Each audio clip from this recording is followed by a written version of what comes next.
The pirates.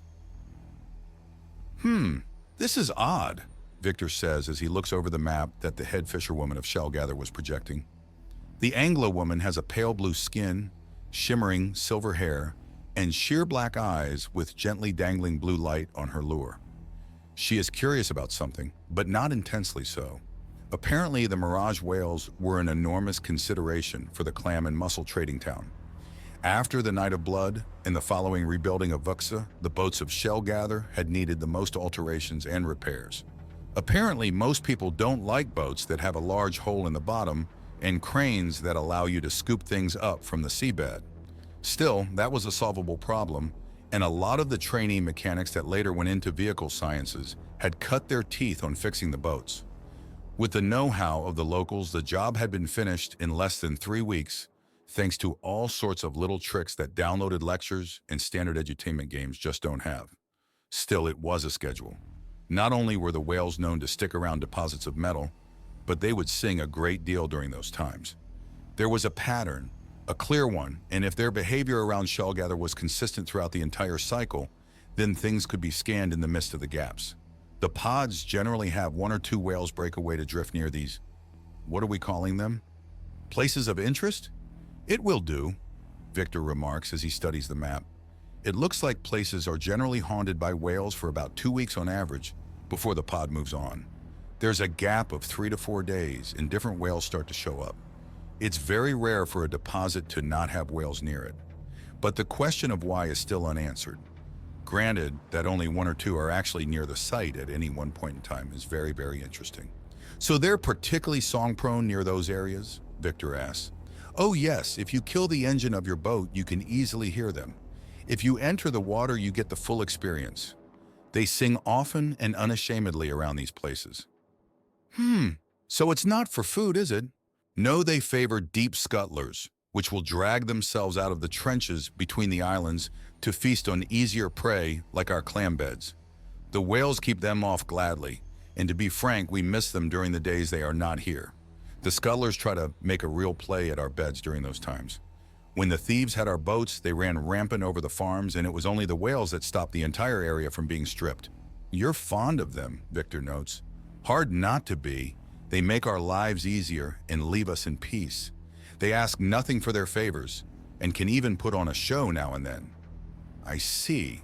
As I said before, we have found danger in hidden places of metal like this. Great danger, including people in need of rescue. So we need to take a look at all of them to find out whether there is more danger to quell or people to save. But the whales seem to like the areas and they despise powerful scans. We need a way around these, but knowing there is a gap every couple of weeks, Victor notes. The last shift was just 3 days ago. The whales are newly settled on their areas and won't be willing to move for a while yet. She tells him and Victor nods. I see, thank you, ma'am. I need to inform our rather exhausted and stressed out professor about the timing of her archaeological scans. Lower power scans merely annoys the whales. It brings them no harm, the head fisherwoman says, and Victor nods. I'll be penning a new law to make the use of more powerful scans illegal without license in the area then. I'll encourage my fellow barons to do much the same. That way we don't provoke creatures who are in the weight category that includes starships. Not eager to anger megafauna? No, I prefer days dull and fruitful for my territory. Excitement often means that something is getting broken somewhere, not exactly conductive to a prosperous and peaceful life. Victor notes before the squeal of a child outside causes him to look out the window as a group of children are playing. It is good to see that Shellgather is recovering so well. Yes it is, the head fisherwoman says before smiling. Some of the girls are starting to put on curves. They're reaching their prime. Good for them, Victor says, deliberately avoiding the prodding at him. Where others, Franklin, would not pick up on the fact that the head fisherwoman clearly wants to set up a relative of hers with him, perhaps even her own granddaughter or daughter. He's not opposed to that. In fact, he will have to eventually. But he's far too busy with all the little details of restoring and enhancing his territory. He can and has delegated a great deal, but he still likes to be informed to a far greater level than his fellows. He wanted his islands and patch of ocean to be as a garden, all of it well-ordered, flourishing and flowering.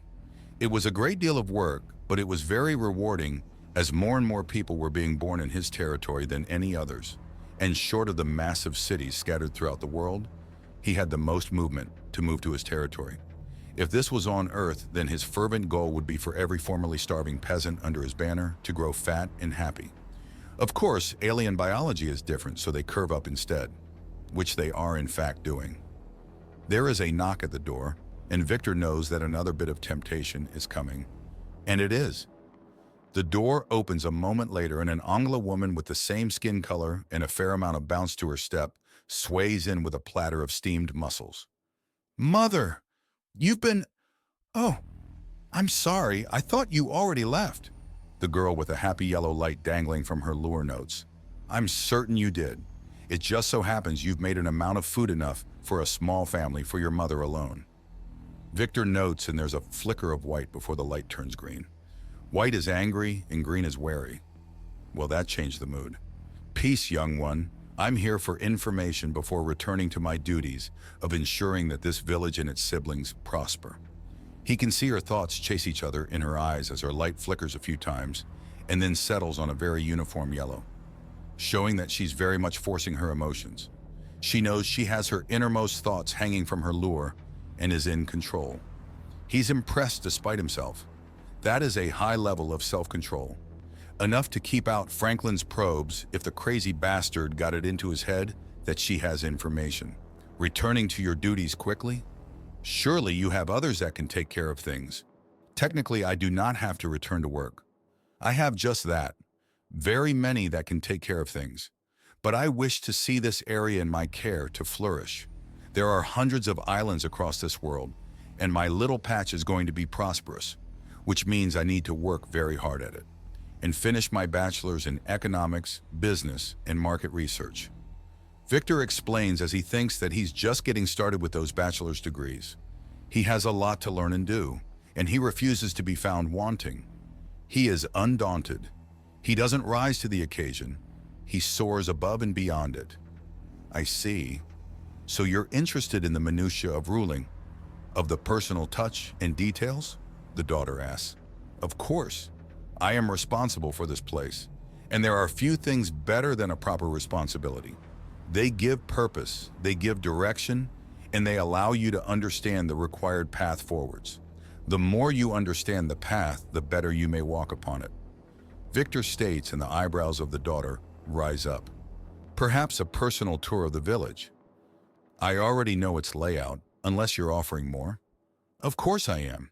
In fact, if you're interested in how our shellfish ranching is going, I can show you. Personally." "I'd like that," Victor says, and pointedly ignores the flicker of yellow and look of triumph from the head fisherwoman. "Of course, but first dinner. Steamed mussels." "Of course," Victor says. Inwardly, part of him is waiting for one of his brothers in arms to make a steamed hams joke or something equally inane. It's like they're allergic to taking things seriously. Dinner was good.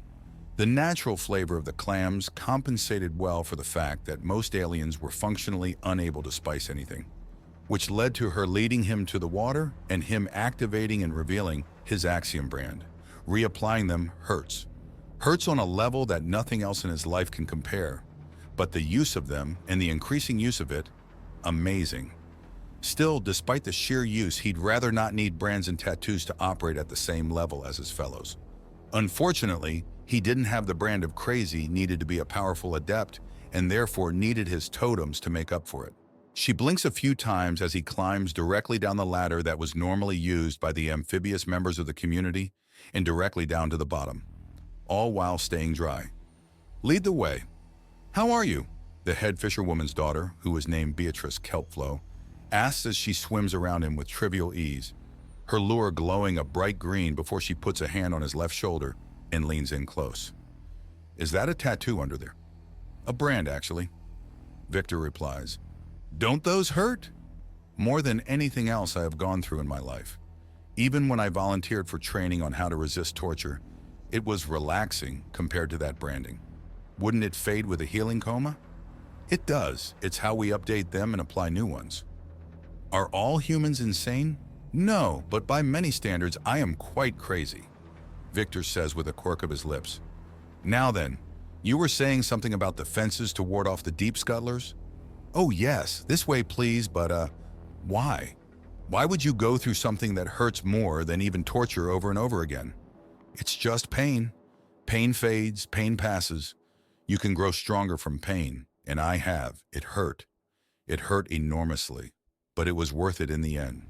So if I must do so again, I will. Victor notes, I have a duty, a responsibility to be the best I can for myself and others. That gives me strength to face any pain and sorrow. The Anglo woman just stares at him for a few moments, her darkness adapted eyes just drinking in his every detail. I see, she says, and there's a poorly hidden huskiness to her tone. Victor then understands. He's just seduced the woman. This way, please. She leads him to a series of large signs underwater that have only a few people swimming around them. Some Akeo, a few Lidris, Hydro Nagasha, Mera, Wimparas, Manenmi, and of course more Angla are all visible. It truly is a melting pot of a community. Basically, every species that likes to live in the water is here in the water. And there's also a human just walking along the seafloor like a lunatic. Victor may be one of the serious ones of his group, but that really doesn't stop him from getting up to some ridiculous situations. The outermost oyster and clam beds have large fence-like structures made of hollow tubing that has several axiom markings designed to keep them clean and in good shape. And here's the secret to our success. Every half a month or so, the deep scuttlers make a massive go at our shellfish. But these scare them off. They also make the bigger ones back off or bring in the whales so the bolder beasts of below get bitten. How does it work? Victor asks as he walks right up to the device and she smiles at him. Then she grabs one of the poles and it turns easily, giving out a hollow echoing sound not dissimilar to the songs of echo whales. Very clever. That's when there's a massive answer of another whale and a speck on the horizon is suddenly looking at them very closely. The massive entity only looks small and distant. It's right up close and personal, and the mirage drops and there's a whale swimming only a few hundred meters away from them, large enough to take up a huge amount of the ocean's backdrop, and so enormous that even at the hundreds of meters distance, Victor can clearly make out the fact it's looking right at him and Beatrice.